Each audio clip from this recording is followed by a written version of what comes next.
Créée depuis 1996, Espoir pour l'enfance est une organisation non gouvernementale qui s'active aujourd'hui dans la prise en charge des enfants et orphelins vivant avec le VIH/SIDA. À Ziguinchor, 420 enfants affectés ou infectés ont été accompagnés par cette structure qui continue de lutter pour une amélioration des conditions de vie de ces enfants.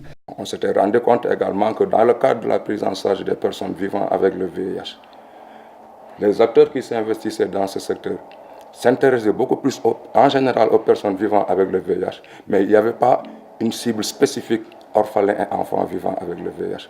Par conséquent, le package d'activités qu'il y avait était généralement orienté vers les personnes vivant avec le VIH, qu'on appelle les PV-VIH. Et la cible enfants et orphelins était quelque part laissée en rade, où il n'y avait que des activités périphériques qui étaient menées à leur égard, en leur faveur.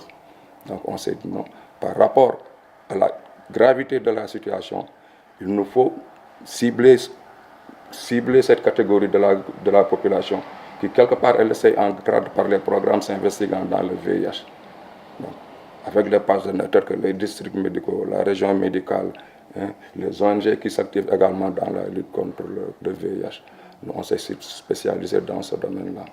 Parce qu'en fait, ces enfants sont souvent victimes de discrimination. C'est pourquoi Espoir pour l'enfance les accompagne pour leur réinsertion dans la société. L'appui médical qui consiste au paiement des ordonnances et autres frais médicaux.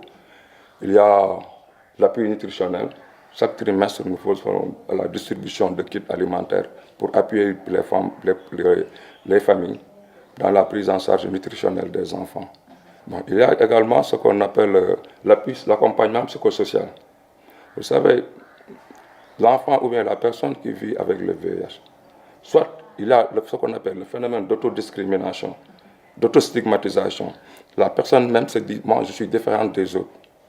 Mais il y a également la discrimination et la stigmatisation au sein de la famille et de la société générale.